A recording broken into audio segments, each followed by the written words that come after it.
लगदा ईरान नाल अगले हफ्ते मुआहिदा कर लवांगे। अमरीका दे ईरान नाल तेज रफ्तारी नाल मुज़ाकरात जारी ने। अमरीकी सदर दी अमरीकी चैनल नाल गलबात आख्या मुआहिदे दे तहत हमने होर्मुज़ नूं दोबारा खोल दिता जाएगा।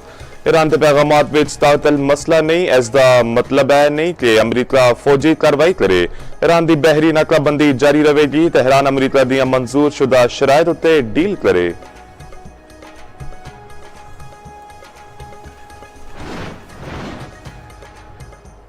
डोनाल्ड ट्रंप ने नेतन्याहू नूं हिजबुल्लाह उत्ते हमलियां तो रोक दिता। लबनान विच इसराइली कार्रवाइयां रोकण दा ऐलान। अमरीकी सदर दा कहना है बैरूत भेजे गए इसराइली फौजी वापस बुला लेते गए। इसराइल हिजबुल्लाह उत्ते हमले नहीं करेगा। ट्रंप ने इसराइली वज़ीर-ए-आज़म नेतन्याहू नूं पागल करार दे दिता। अमरीकी न्यूज़ वेबसाइट दा दावा आख्या सदर ट्रंप ने इसराइली वज़ीर-ए-आज़म नेतन्याहू नूं टेलीफोन उत्ते सख्त लहजे विच गलबात की। सदर ट्रंप ने इसराइली वज़ीर-ए-आज़म नूं नाशुक्रा भी आख्या। अमरीकी सदर ने जताया कि जे मैं ना होंदा ते तुसी जेल विच होंदे, मैं तुहाडी चमड़ी बचा रहा वां। जवाब विच नेतन्याहू ओके ओके कहंदे रहे।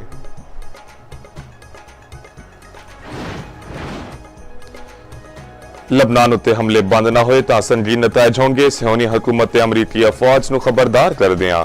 ईरानी पार्लियामेंट दी नेशनल सिक्योरिटी कमेटी दे सरबराह इब्राहिम अजीजी कहंदे ने लोग जानते ने कि यह खोखली धमकी नहीं। ईरानी फौज जवाब देने लई मुकम्मल तौर उत्ते तैयार है। खिते विच अमरीकी फौज भी नतायज भुगतेगी।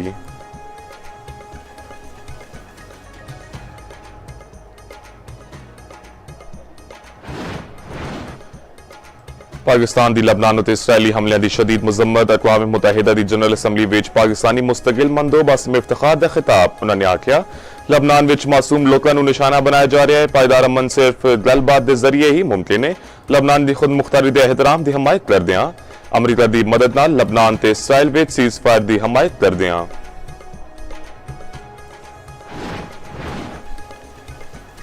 ईरान की पाकिस्तान तो खिते विच कशीदगी घटान की दरख्वास्त। नायब वज़ीर-ए-आज़म इसहाक डार ते ईरानी वज़ीर खारजा अब्बास अराग़ची विच राबता। अब्बास अराग़ची वालों लबनान विच जंगबंदी की खिलाफ वर्जियों की तशवीश का इजहार। इलाकाई सफारतकारी विच पाकिस्तान के किरदार नूं सराहया। नायब वज़ीर-ए-आज़म इसहाक डार वालों जंगबंदी की खिलाफ वर्जी ते तशवीश का इजहार। आख्या मुफाहमत बरकरार रखने ते मुमकिन बिगाड़ तो बचन लई जंगबंदी का तसलसल बड़ा अहम है।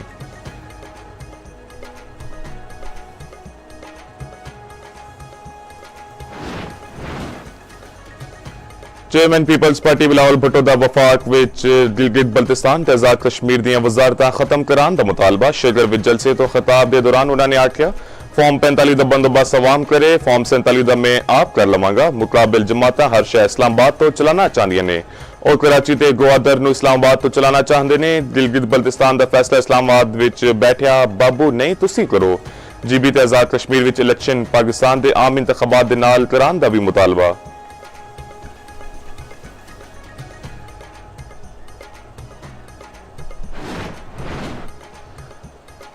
गिलगित बल्तिस्तान इलेक्शन मुहिम विच नवाज शरीफ की एंट्री। नून लीग दे क्लाइंट नूं जीबी विच इंतखाबी मुहिम लई एनओसी जारी कर दिता गया। Notification Gilgit Baltistan election commission वालों जारी किया गया। सीनियर सूबाई वजीर मरीम औरंगजेब का कहना है नवाज शरीफ आज जीबी जाणगे, पार्टी अहुदेदारां नाल मुलाकातां करनगे।